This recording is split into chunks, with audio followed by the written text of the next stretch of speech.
Operation തണ്ടറിന്റെ ഭാഗമായി Thrissur excise special സ്ക്വാഡിന്റെ രാത്രികാല പട്രോളിംഗിന്റെ ഭാഗമായി ഓട്ടോയിൽ സഞ്ചരിച്ച് മദ്യവിൽപ്പന നടത്തുന്ന യുവാവിനെ ഓട്ടോ സഹിതം പിടികൂടി. ചിറക്കാക്കോട്, കട്ടിലപ്പൂവം, പുല്ലംകണ്ടം, കുണ്ടുകാട് ഭാഗങ്ങളിൽ കഴിഞ്ഞ ദിവസം നടത്തിയ പട്രോളിംഗിലാണ് മാടക്കത്തറ ചെന്നിക്കര സ്വദേശി കൊല്ലംപറമ്പിൽ വീട്ടിൽ വിഷ്ണുവിനെ തൃശൂർ സ്പെഷ്യൽ സ്ക്വാഡ് പിടികൂടിയത്. സ്പെഷ്യൽ സ്ക്വാഡിലെ അസിസ്റ്റന്റ് എക്സൈസ് ഇൻസ്പെക്ടർ KM സജീവിന് ലഭിച്ച രഹസ്യവിവരത്തിന്റെ അടിസ്ഥാനത്തിലാണ് കട്ടിലപ്പൂവം സെന്ററിലെ സഞ്ചരിക്കുന്ന ആബ്കാരി എന്നറിയപ്പെടുന്ന വിഷ്ണു പിടിയിലാവുന്നത്.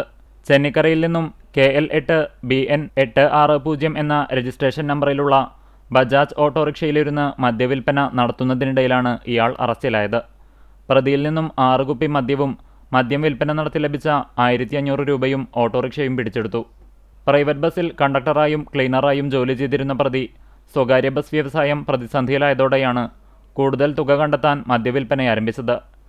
ലോകകപ്പ് മത്സരങ്ങൾ തുടങ്ങിയതോടെ രാത്രി നടക്കുന്ന കളികൾ കാണുന്നവർക്ക് ആവശ്യാനുസരണം ഓട്ടോയിൽ മദ്യമെത്തിച്ച് നൽകുന്നതായിരുന്നു ഇയാളുടെ രീതി.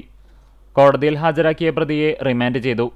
തൃശൂർ എക്സൈസ് സ്പെഷ്യൽ സ്ക്വാഡിലെ assistant excise inspector TK Kannan, preventive ഓഫീസർമാരായ TJ Ranjith, K Latheef, civil excise ഓഫീസർമാരായ CJ റിജോ, ജെറിൻ, വനിതാ civil excise officer K Amitha എന്നിവരുമുണ്ടായിരുന്നു.